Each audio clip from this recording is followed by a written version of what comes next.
team who you'll be working with as well. Jessica, let's go ahead and get started with the slideshow, please.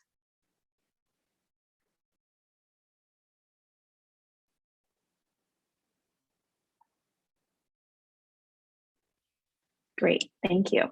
So I want to start with a high-level overview of how our office can help bring federal resources to Northern Illinois, because there are a lot of ways we can attack this, and we're just talking about one today. So the first is grants. Grants go through federal agencies. That's an example of a grant is something like all the programs that were just invested through IIJA, the Bipartisan Infrastructure Law. And our office can help with grants by connecting you with potential opportunities. Jessica, who's on this call and is our outreach and grants director in the district, put together an amazing grants guide that a lot of people have used. And she also does a grant distribution news list. Those will take you directly to apply with federal agencies. And the way our office can help there is by communicating with agencies on your behalf, submitting letters of support. But we really have pretty minimal role outside of that, and mostly just focused on helping y'all interface with the agencies directly. The second prong there is appropriations. That's what we're going to be talking about today, community project funding specifically. Programmatic appropriations refers to like non-project specific funding, and we did a workshop on that last year that is still relevant. And so if you're interested in that, encourage you to view that. Then we have authorizing legislation. So it's easiest to think about federal legislation in two parts. One, authorizing, which makes it legal to spend the money, and then appropriations, which is actually putting the money in the bank account to be dispersed. So authorizing legislation like the Bipartisan Infrastructure Law then has to be funded through appropriations. And the last way that we can bring federal resources home is by working with a federal agency on your behalf through casework. A lot of small businesses, nonprofit organizations have been helped with things like paycheck protection program loans, a lot of other stuff. And so we just encourage you to reach out to our office. We have a lot of resources available to help. Let's dig in deeper to appropriations, Jessica, and go to the next slide, please. Thank you. So the congressional appropriations process is an annual process. We refer to it in terms of fiscal years. So we just finished FY22, and the next day we started up on FY23. Congress is responsible for funding the programs administered by the federal government. It's power granted to it by the Constitution. And this process originates in the House of Representatives every year, where Congresswoman Underwood serves. And then it will go over to the Senate. There'll be a conference, sometimes several conferences. And then eventually, most years, the president signs a big funding bill. But at the beginning of each of these of this process, each member solicits from their community a list of priorities, and that can include things that the member has seen and proactively raises themselves. But most members also run submission processes like we do, and that's opportunities for y'all to tell us directly what you need so that we can take it to the people who hold the purse strings and really fight for that on behalf of our community. Let's go to the next slide, please. So Congressman Underwood sits on what's called the House Committee on Appropriations, which is actually the committee in charge of writing these large funding measures. They have the broadest jurisdictions, which means they cover more topics and more agencies than any other committee in Congress. And they allocate funding for most of the functions of the federal government. Congresswoman Underwood being on this committee means that she's actually involved in writing these big appropriations measures and has a stronger role in protecting her projects and really inserting the priorities of the 14th district. There are 12 subcommittees within the Appropriations Committee. Each corresponds to an appropriations bill. And the two that Congresswoman Underwood serves on are agriculture and rural development. That also includes the Food and Drug Administration, and then Homeland Security, which includes the Department of Homeland Security, FEMA, Border Patrol, and all the DHS components. Let's go to the next slide, please. All right, what is community project funding? So community project funding allows members of Congress to request direct funding for specific projects. So it's separate from federal grants, it's separate from formula funding, and you'll literally see the name of the project written into the report for the bill, which has the force of law. So CPF is coupled with really, really strict eligibility, ethics, and transparency restrictions that we're going to talk about a lot today. They're outlined in full on our website, and this website landing page linked here is really going to be your North Star. It is a big wall of text, but we really wanted to put in every single resource and helpful hint that we had. So I'm going to be referring to it a lot today. And it's going to be our where we point you for most of the questions. Another good thing to know about community project funding is that the projects that Congresswoman Underwood focuses on are all going to be looking at increasing the safety, economic development, health, livability, and convenience of communities in Northern Illinois. If there are eligibility requirements specific to certain accounts within community project funding, we've also linked them on this webpage. So make sure that you're using all the hyperlinks that are included there as well. But yeah, federal funding really plays a lot of different roles. Community project funding was a new initiative that we did for the first time last year, and it was very successful, which is why we're bringing it back. And it just makes sense to have different ways to disperse federal funding because of the different roles it serves. And we really feel that there are projects for which members in their communities have really close connections to understand. I would say that we understand how much they benefit the community because we are, in the district every day and talking to people. So it's a great way for members to hear, to really take what their community needs and elevate it really, really high. Let's go to the next slide. Okay, brief overview of last year. So fiscal year 2022, this was the first year in which CPF has been available in its in this form or for decades. So each representative could submit up to 10 projects. Not all representatives got all 10 projects funded, but Congresswoman Underwood did. We were really, really thrilled to see the success of all those projects and the good that they're going to do and are already doing in our community. The range of the projects that we funded ranged from $60,000, which was our smallest, to just over $3.5 million, which were our two largest projects.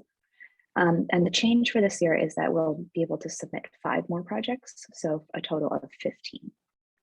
Next slide, please. Okay, who can apply for community project funding?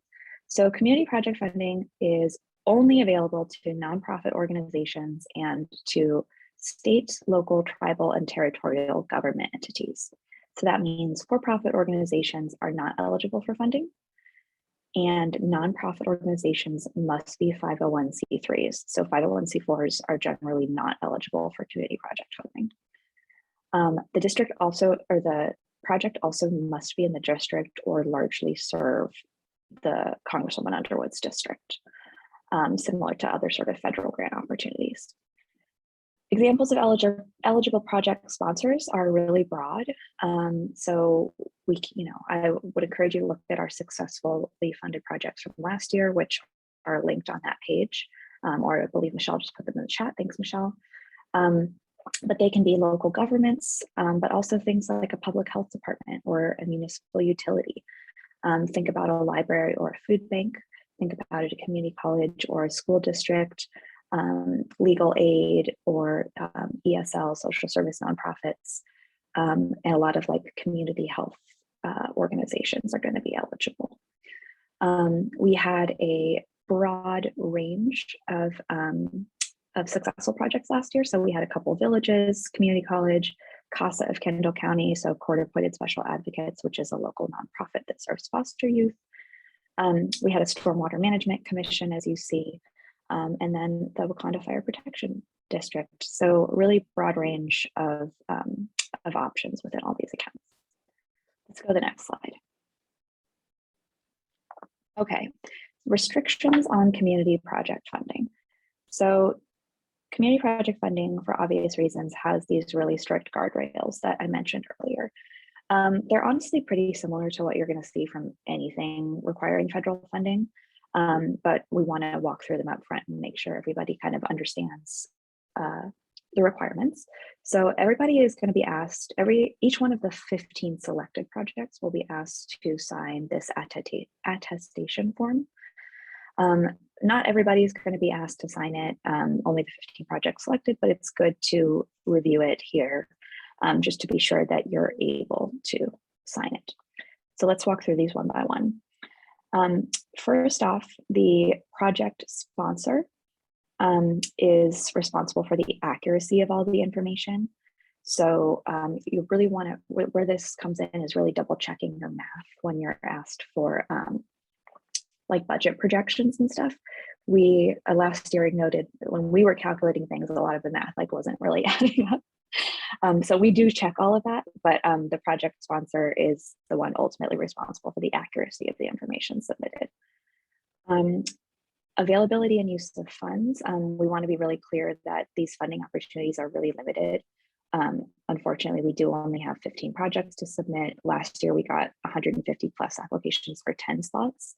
And after this enormous success of last year, we anticipate even more this year. So we can't guarantee that Congressman Underwood can select a project, and we also can't guarantee that the projects will eventually be funded, since they're kind of subject to the broader congressional process, which I'll talk about a little bit later. Next point is that any funds received through the process must be spent within the period of performance. So that's going to be 1 year from when the funds are obligated. So that means 1 year from when the funds from the agency hit your bank account. Transparency and accountability. We're going to have to post some selected information about the 15 selected projects only. So again, this is only the 15 projects selected, not all applicants. But we would have to post that on our website. You'll see the information listed out here, but it's pretty minimal.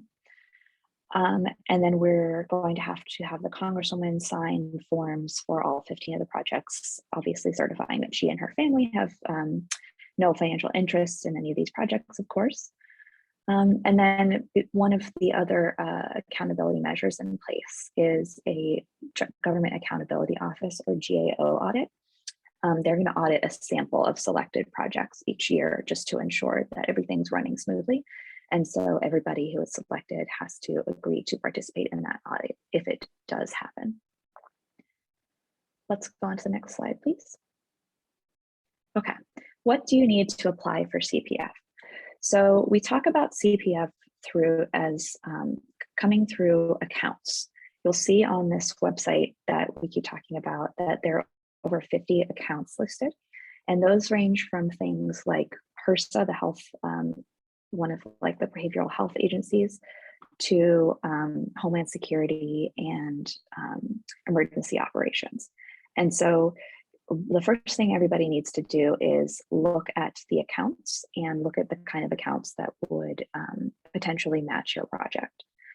Then we'll want you to identify a project sponsor. The project sponsor is going to be the organization, and then you're going to need a contact within that organization. Now, a couple of things to know about the contact person.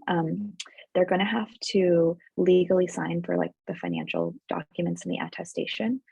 So you want it to be somebody who has the authority within the organization to do that. And they're going to be the person who gets direct outreach from the people vetting the projects. And so that can be our team, but it could also be Committee on Appropriations members or staff, or federal agency staff. And so you want someone who, answers their phone, and you want to give a phone number that you think will work for the next year or so. So just make sure you're thinking about that. The second big important thing to have is a detailed financial picture of the project. So we have to submit the total cost of the project. Then separately, we have to submit the amount of funding being requested, because most projects require a certain level of non-federal matching funds. And so similar to most federal grants. And so the amount being requested is often different from the total cost of the project. You're also going to need a plan for the funding being spent. So if you're requesting $1 million and you're spending, 500 million on X, or 500,000 on X and 500,000 on Y, you need to explain that. And then we need information on other government funding that the project may have received. Then the third thing you really want to think about is evidence of community support, and we're going to have a whole slide later to walk through that. So let's go on to the next slide now. Thank you. Okay, so the application process. First, identify the account that's the best fit for your project by visiting the CPF page. So I know there's a lot of accounts, it looks intimidating. We've added a couple of things to make it a little bit more user-friendly. So the first is this best for framing. We have done our best to try and characterize what each account could be used for and what kind of organizations it may be of interest to. So if you literally just like Control F on the page and you represent, the local public health department, if you Control F for health on the page, it'll take you to like all the times we've called that out. Another thing you'll want to look at is the word flexible. So we've laid out what the more flexible accounts are and the ones that have limitations. So one of the tricky things about this is that we can't make final calls on eligibility. So we really need project sponsors to go look at, the requirements posted online, look at the internal details of their project and kind of compare the two. But we have been pretty explicit about like as much as we can about what works and doesn't work for our district. So one example is some of the USDA grants have specific limitations based on income levels or rurality. And we've done our best to kind of lay out what areas the district could be eligible for those, because most of the district is going to be ineligible. But every single account has a staff contact listed on the form. That's going to be me and my team. So you can send me questions, you can send them questions, we'll get it to the right person. We're really just here to help. We do submissions online through a Google form. So the deadline for these submissions is going to be April 15th. Unfortunately, this deadline is beyond our control. The website went up on March 28th. And because the timeline is so short, we are going to do our best to accommodate anybody in district who needs to submit late up to April 22nd. So we can accommodate submissions through April 22nd, as long as you let us know before April 15th that it's coming. If you have any questions about deadline, you think you might not hit this, just email me, we'll figure it out. We're really here to like work with you guys and make sure that we can get what we need. You will get an emailed copy of your request. So make sure you get that, check your spam folder if you didn't. And if you didn't get it, feel free to email me and I can check to make sure whether that application did come through. Only requests submitted through the form are considered. So that's really, really important. We had a couple people who just like emailed in all their stuff and it actually got stuck in the spam filter because the attachments were so large. And, it was really regrettable, kind of crossed wires. But yeah, I want to be very clear that only things that come through the form will be evaluated. And then your requests are vetted by our team, by Congressman Underwood, and then by the House Committee on Appropriations and their staff, and then by the relevant federal agencies that'll be administering the funding. One thing to note is that only the information that we listed out on that attestation form is shared publicly, but just be aware that multiple entities will be looking at the bulk of your application. Next slide, please. Okay, a couple things to think about in selecting an account. You'll see when you look at the page, a lot of these accounts are going to be like pretty self-explanatory. Like if you're, a fire department, there's going to be a couple accounts that are pretty good, clear fits for you. But there are some broader things to be thinking about. The first is the use of funding. So specifically when it comes to construction and acquisition of land or equipment, those tend to be a little bit more restricted. And I believe there's only 2 or 3 accounts that allow for construction that are going to be really good fits for our district. And so again, what we've done is just put that in the description of every single account. So if you really just want to control F for construction, it'll tell you like, yes, construction, no construction, yes, construction, no. Acquisition is the same. That's like purchasing land, purchasing trucks, same deal. And if you can't find that information or you're curious about the details, just email the staff contact listed in the Google form. The second thing to think about is location, rurality, and income. So USDA grants and a couple of other different types of accounts listed in this on our page have limitations based on how rural the area is or what its income is. And so those automatically disqualify large portions of our district, and they're pretty like wonky to deal with. So be paying close attention to the accounts that where those descriptions call out that. And other things like other account specific eligibility requirements, income levels is going to be a big one, but also there's a couple accounts that like require things to be on pre-approved lists. There's one account from the General Services Administration that requires things to be on a list, and there's nothing from our district on that list. And so we just wrote in the account description that, you know, we're not going to be accepting submissions from that list. And then the last thing to think about is, or excuse me, let's actually talk about project cost. So the project size can vary between account. Some accounts can accommodate larger projects than others. The STAG account within Interior, which funds water projects, is going to be a good example of that.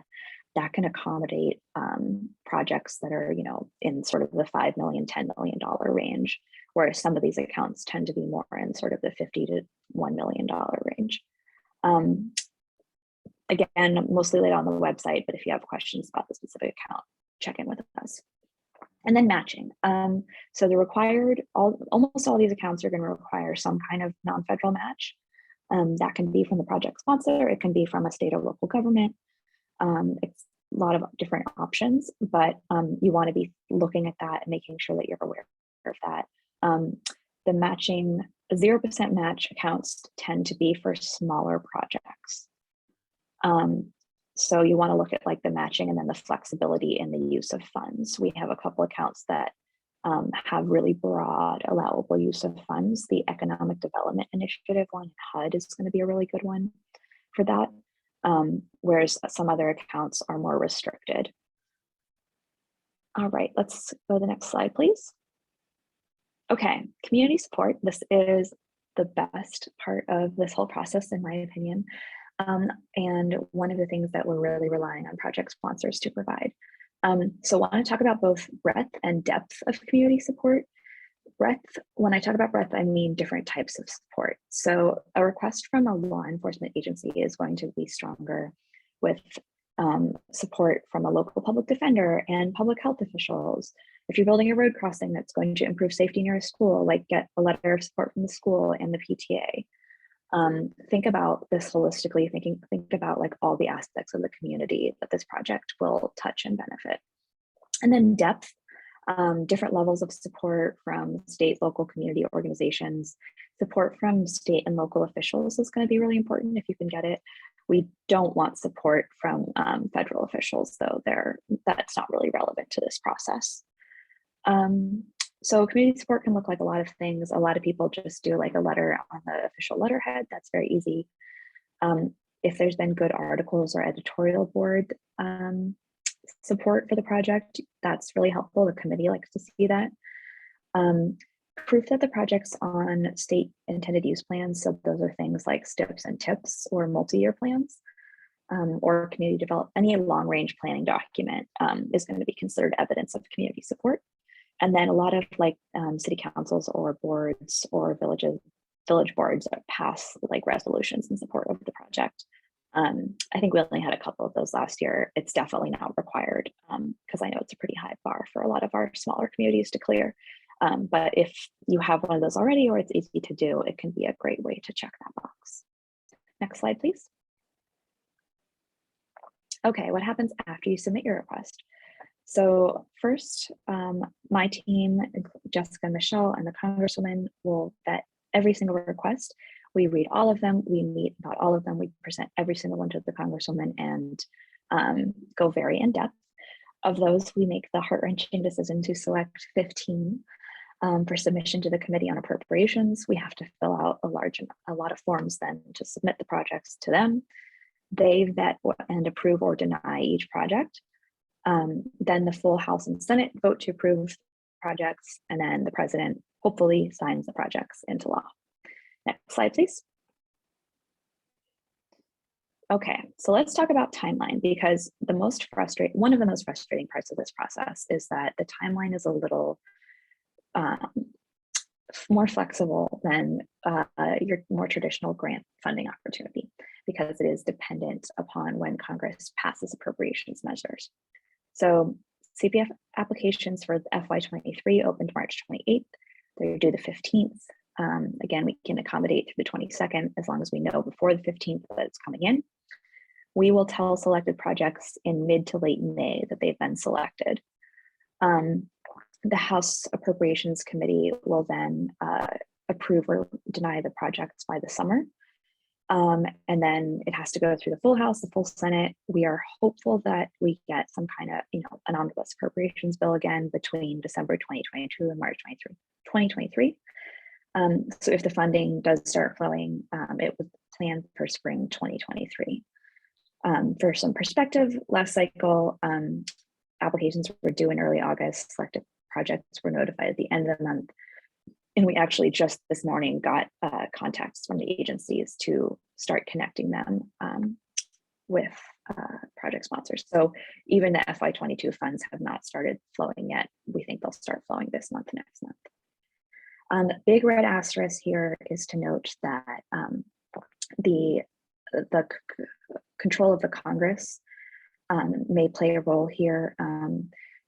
Community project funding came back when Democrats took control of the House and Senate, and if that changes, it's possible that this process could be eliminated. And so just want to be upfront and clear-eyed about the potential for these falling out. But we got a lot of bipartisan support last year, so we're hopeful, but I don't really have a lot more information than that, except for that to note that it's a big red asterisk at this point. Let's go on to the last slide. I think we can do Q&A now, but I just wanted to make sure that everybody had my contact information. This is my cell phone number, call, text, email, anytime. I have a wonderful LEDGE team whose entire contact information is going to be listed on that CPF website. Or just email me, I'll get you in touch with the right person. And just want to plug our grants resources as well. Jessica, who's on this call, is going to be your point person for that. Michelle, do you want to go through questions, or I can just pick them up in the chat, whatever's easiest? Yes, I'll start going through them because we have quite a few. So the first question that came in was from Katie: if we apply and select incorrect funding bucket, or if there would be a better fit in another bucket, would your team help advise and point us in the right direction? That's a great question. Ideally we would like to, and we have done that as much as possible, but it's not always possible. And so what I would suggest instead is emailing the staff contacts with the couple accounts that you're selecting between, and we can let you know if there's any immediate red flags or any big points of direction. Okay, that's great. The other question is from Steve. Steve asks, I see the date is a short window, but I've been told anecdotally that the date of submission could be later. Is that in fact the case? And so I think he's talking about the deadline for submission. Yeah, so yes, it can be through April 22nd. We actually have to submit them to the committee on April 26th or 27th starting, and we need a couple of days on our end to like physically process. So April 22nd is really like the hard cutoff. But again, we can't process those unless we know that they're coming. So you need to let us know before April 15th. Yeah. Great. And then Jeff, one of our CPF projects from last year with Wakanda, asks, should we also submit the same project with a senator? Great question. Yes. Senators do not have a limit on the number of projects they can submit. Okay, wonderful. And I think there was another related question about whether Senator Duckworth's, I think this person called it the OAM opportunity, but I'm looking on her website and I think she's referring it to congressionally directed spending. What's the difference between those two things? And I think you kind of touched on that, but did you have anything else to add there? Yeah, I'm hesitant to comment on that because I'm not exact. I haven't looked at that on her website and I'm not sure what it's referring to. The Senate process is like different and a little more informal. Last year, they didn't even have like a formal application process. I think you just emailed people. So I would just encourage you to reach out to their office. And if you don't have a contact, we can provide you with one. Great. Okay, and then this question comes from Nancy, what is the allotted period of performance for the project? In other words, when would a project need to be completed? Great question. So the project itself doesn't have to be completed. The funding just has to be obligated within 1 year of disbursement. So I guess that is the case for all of the accounts of that were eligible last year. There are some new accounts this year, and that's been the case for all of those so far too. If we see anything different, we'll flag it for anybody who applied for those accounts. But it just means, so that's from when the money from the agency hits your bank account. So when, our successful projects from last year, when the agency funding comes through, let's say it comes through May 1st, they'll have till May 1st, 2023 to obligate it. Great. We have a question from Terry, and she says, hi, should we request funding for the same project from both yours? Oh, actually, I'm sorry, that one was already addressed. And then we have a couple of questions about the technical application. So can the applications be edited after they are submitted? Not through the form, but if you have a change to it, you can email us and we can manually edit it. Perfect. And then the other question related to the forms is, are there character or word limits for the narrative answers? Thank you so much for that question. I meant to include that and forgot. Yes, the word limits are 1,000 words. And we will have to rewrite your submission if it is not within that. And we had to do that for a lot of submissions last year. So 1,000 words for each of the answer. All of the Google forms are set to cut you off at like the word limit for the committee forms. So as long as you go with what the Google form allows, you should be good. Perfect. All right. So Holly asks, does the project sponsor need to be pre-qualified to receive federal funding? For example, a DUNS number, a SAM.gov account, CAGE code? No, and that's one of the great things about community project funding, is it really opens up these opportunities to smaller and more resource-strapped organizations that haven't had the time to do that paperwork. Perfect. And then we may have touched on this as well.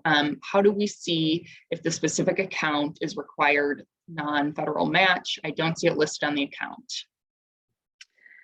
So it will probably be listed in the application form. There's additional information there, but if it's an omission, we left it off, email me and I will get it to you. Perfect. Okay, so this next question is about whether or not an organization or entity can submit more than one request. And if so, how would you like us to prioritize them? Great question. You absolutely can. We just request that you submit a new application for each project. So you just can't request like multiple projects by submitting the form once.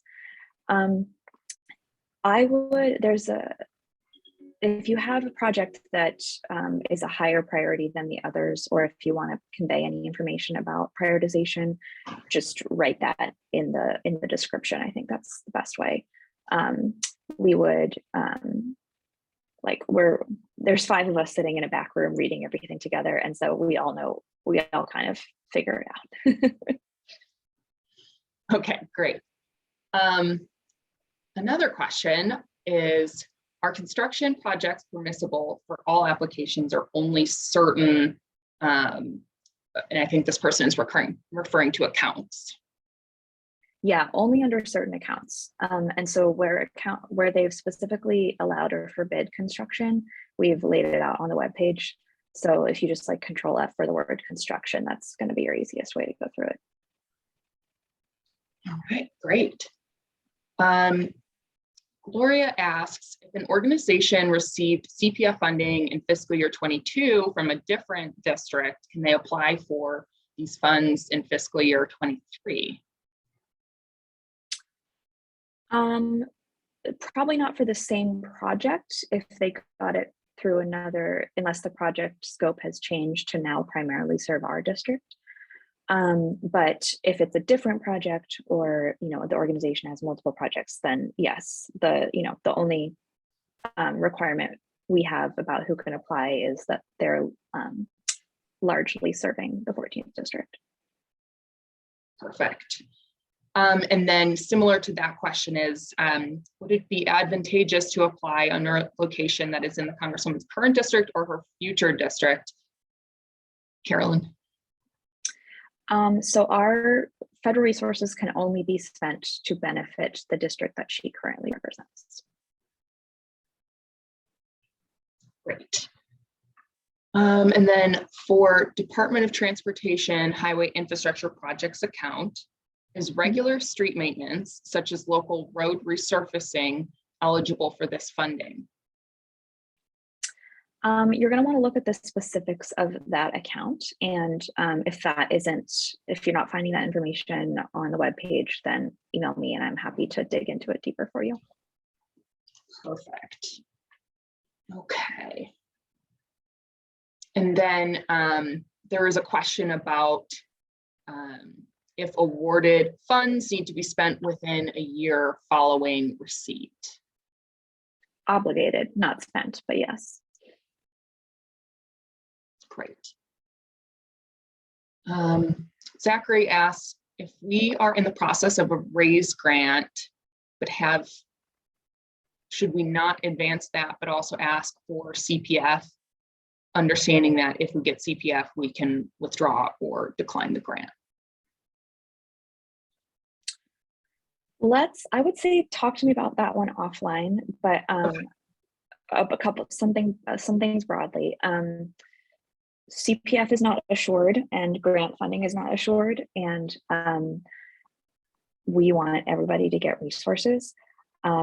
Depending on where you are in the timeline, it may make sense to apply for both and withdraw for one. We did have a project last year that was in the process of a grant, got that funding, and also got CPF funding, and it was all allowable and really worked out well for the project. So it's possible it can work out. It's just going to depend on the details. Okay, that's great. And then it looks like Anna Quitter from NIU had just a little comment in the chat that if you haven't seen it already, you might want to take a look at. John asks, if there's no match required, does providing local funds towards the project help in scoring and selection? That's a great question. I would not say so, unless it brings the project to within the general limits for the account. So if you want to, if the project costs $2 million, but the account doesn't really fund projects above $1 million and your community can kick in the other half, then that's gonna, be compelling. But as far as like adding weight in other ways, no. Great. And then Tamika asks if the date has been extended to apply, which we already touched on. The due date is April 15th. But if you need some additional time, please let us know. And the very latest we could accept is April 22nd, but you need to let us know. Haley asks, is a national nonprofit with an entity in the 14th district eligible? Generally, yes, it's going to depend. the example I would give is CASA of Kendall County, which is I believe like a local affiliate of some type of the national organization, did successfully receive funding, but it's going to depend on the structure. Okay, great. Another question about the form and the submission process. Does the application need to be opened in order to see all of the questions? I'm not sure exactly what that means if you want to clarify, but it just takes you to like a single page Google form. And if you stop filling it out halfway through, it's not going to get submitted to us. Okay, I think, yeah, I'm pretty sure this person was referring to, can you see all the questions when you open up the form, or do you have to advance? For all of them, except for like one or two that are kind of ticky-tacky, yes. Okay, perfect. All right. Somebody asked about if they're in the 14th district now, but will be in the 11th district in 2023, do I need to submit to the 11th? And we already touched on that. Our office is accepting applications for the current 14th district, and it kind of depends on, where you are personally versus where your organization is. I'll also add, this can put some organizations in a tough spot, right? Because some colleagues in the delegation aren't accepting CPF. And so that's when I would say, use your senators. Great. Okay. If our organization covers multi-congressional districts, can we submit the same project to each congressional district representative? You're welcome to, but we were going to prioritize projects that are located in the 14th or largely serve the 14th. Okay, great. We have a small multi-capital project, each under 50,000 total. Can they be packaged under one application request showing each individual project? I'm probably going to want to take a look at that individually, but generally it's a request. The request is by project, and the 50,000 amount isn't like necessarily a floor or a ceiling. It just happened to be like our smallest project from last year. Okay, perfect. Would expenses prior to the actual award be eligible for reimbursement? In almost no circumstances. Great. Is there a maximum amount awarded for the account entitled Natural Resources Conservation Service Conservation Operations? And I think you'd probably want to check in specifically with that staffer, Carolyn. Yes, and if you need something really quickly too, I'm not sure how familiar you are with like appropriations documents, but they're all going to be listed. All the successful projects are listed in the reports for that bill. So like we'll send you this over email too, but like you can take a look at the sort of the range of projects that were funded last year to give you an idea. Perfect. Okay. Can you start the application, save it, and come back to it? We already answered that one. That's a no, right? Unfortunately not, but because it's like a Google form, you can like leave the web page up, and it's not going to like log you out or anything or close you out, but no, because we wanted it to be one page so that you could see all the questions at once. Great. And then another question related to the form is, can we print out the questions to work on them offline before submission? I think you could technically print it as a PDF, but Nancy, I'm happy to share those questions in a Word document if you'd like, and then you would take your answers and put them back into the Google form to submit. All right, and then at what point in the application process should your business DUNS number, et cetera, have to be in place? So you don't need a DUNS number to apply for CPF. I do believe that they're going to ask successfully funded projects to get one, right, Michelle? I think that was the case, but they had like a long time to do it, and it was not until much later in the process. Okay. Yeah, but I would want to like double check on that. I'm just, but you don't need it to apply for our office at all. That's one of the benefits of CPF, is it really just allows those smaller orgs to get in without all the requirements. Perfect. Okay, and then we had a question about, can a private university that has a good number of students from the 14th district apply, located in neighboring district? It's going to depend on the structure of the university and how it's set up. So I just encourage you to look at our webpage. We've also linked on there like the full transparency and accountability requirements from the committee if you want to review that full document. Yeah. Okay, great. And it looks like we're getting to the end of our questions. This, the last one I have is from Gloria. So if you have another question that has not been answered, please go ahead and put it in the chat or the Q&A section. Gloria says, in my earlier question about an organization receiving funding from a different legislative district, the organization also serves District 14 residents, but this would be the same or similar program as last year's project. So does that qualify? I think it's really going to depend on the specific project. So I'm happy to, if you don't want to let it go through the trouble of applying, I'm happy to give you some thoughts off the top of my head if you want to send me like a short email. But you're also just welcome. You're welcome to apply. Yeah. Okay, great. And then we have some other collaborative ideas about how to, prepare the questions in advance and work on those in a separate document. And then, just some support for circulating the questions as a Word document. So we can do that. That's no problem. I would actually, sorry, they're actually going to be different for all of the accounts. So I would be, yeah, if people want them individually, I would suggest they just go copy paste from the form and copy paste that into a Word document. Okay, great. All right. Any other questions? Our final call here. Thank you, everybody, for joining us. And as we mentioned at the top, we will send around a recording of this presentation and then also a PDF of the slideshow used in the presentation. Thank you for joining us, and I hope everybody has a really nice day.